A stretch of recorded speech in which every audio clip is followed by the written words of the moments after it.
Welcome to Lesson 8.5, Squares and Square Roots.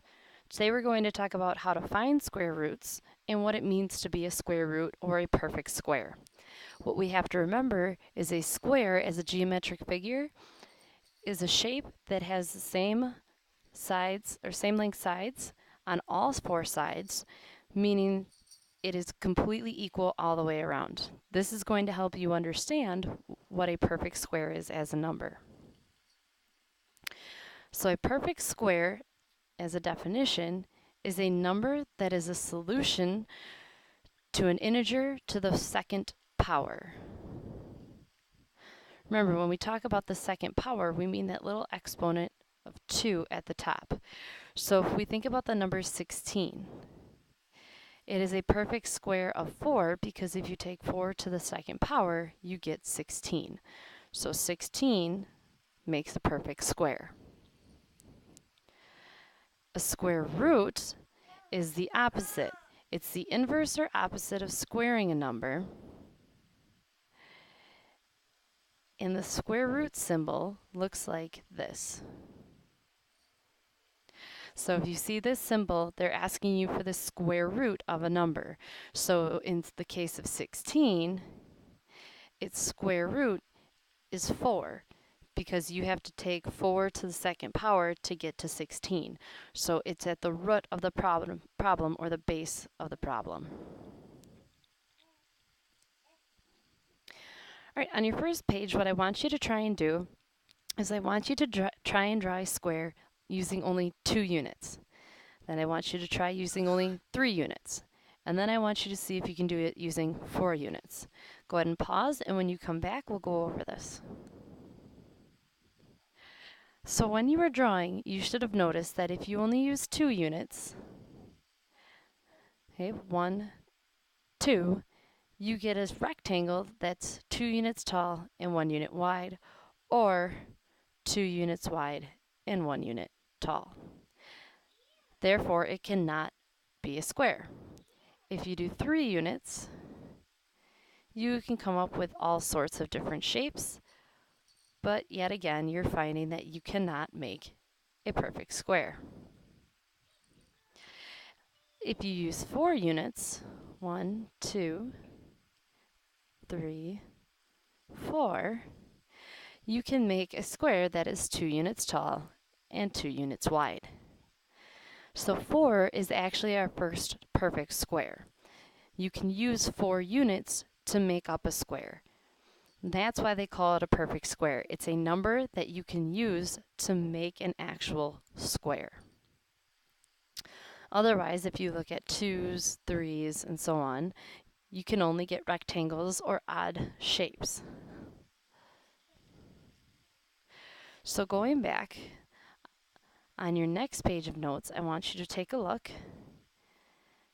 and you have a little chart. And we're going to try this. So the number that we got here was 4. 4 was our first perfect square. We're going to go through this list right here, and we're going to take a look at what numbers can make a perfect square. To make this a little bit easier on ourselves, I want you to look at the double factor. In this case, it was 2 times 2, which gave you 2 squared, that gave you 4. So logically, the next thing that we would probably do is look at 3 times 3. This gives us 3 squared, which means 3 times 3, which gives us 9. So our next perfect square is actually 9. So perfect squares can be both even and odd numbers. It's whatever numbers we can use to put into and make a square.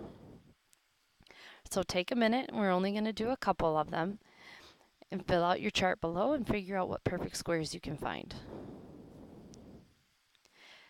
All right, so welcome back. You're going to look here. I'm going to fill in some of the chart.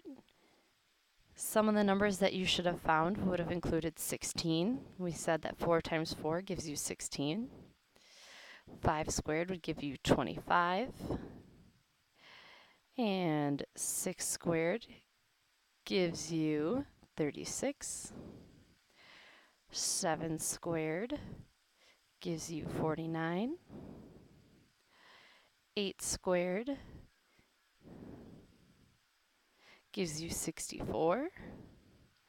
And 9 squared gives you 81. These are only a few examples of perfect squares, but I want you to see that it doesn't matter if the number is even or odd. It all depends on if you can make a square or not. So I'm going to go back to this example. If we use 9 units, 1, 2, 3, 4, 5, 6, 7, 8, 9, we have 3 rows of 3, therefore giving us a perfect square. Again, we have 4 rows of 4, giving us a perfect square. So 9 is the perfect square. Its square root is 3, which allows you to get to the 9. All right, so let's talk about square roots. We're not talking about a plant with squares at the bottom. We're talking about the numbers that help us make a perfect square. So in this case, a square root is when you find how large the sides of a square must be given the number of squares in it. You'll notice that the number of squares inside of a shape is what we call the area, and we just finished talking about this a little while ago. Okay, so the area is the amount of space that an object takes up. In a perfect square, you're going to get answers like this, and if we can find its square root, we can actually find the lengths of all the sides of the square. Okay, to read this, we say the square root of 81.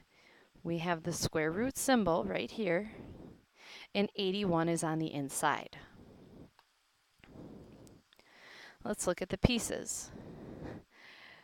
Okay, this right here is the symbol for square root. Some people will call it a radical symbol.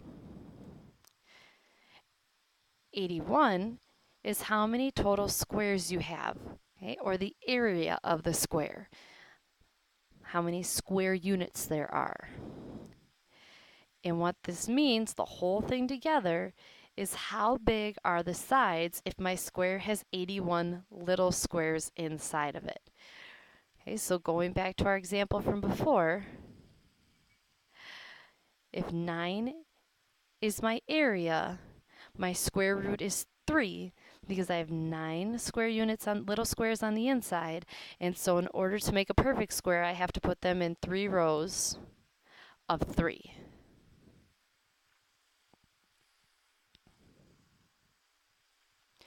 Okay, so in looking at this to find the answer, how big were the roots that this square grew from? The only way that we can arrange 81 and have it be a perfect square is to put it in 9 rows of 9, which you actually should have found over here in your notes. Okay, so 81 is the area. This is the perfect square.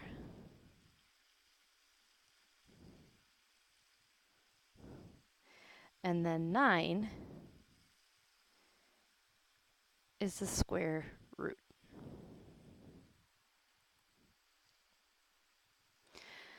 All right, so let's take a look at this example. Okay, you have to wait to get to this. I want you to practice with me here. The way we read this is the square root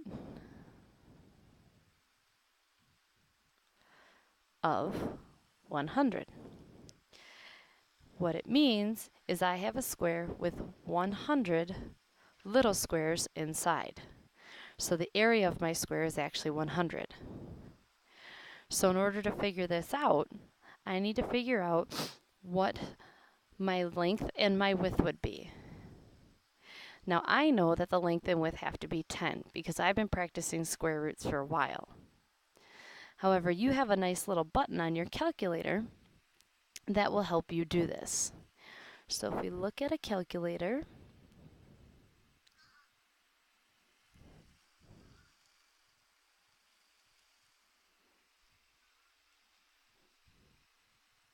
there we go. You see that you have the squared button to find it. Some of you will have a button that says SQRT, that means square root, and for some of you it'll have that square root symbol on it. So what you do is you punch in 100 or whatever number it is, and you hit square root. You do not have to draw a picture of a square every single time you want to find the square root.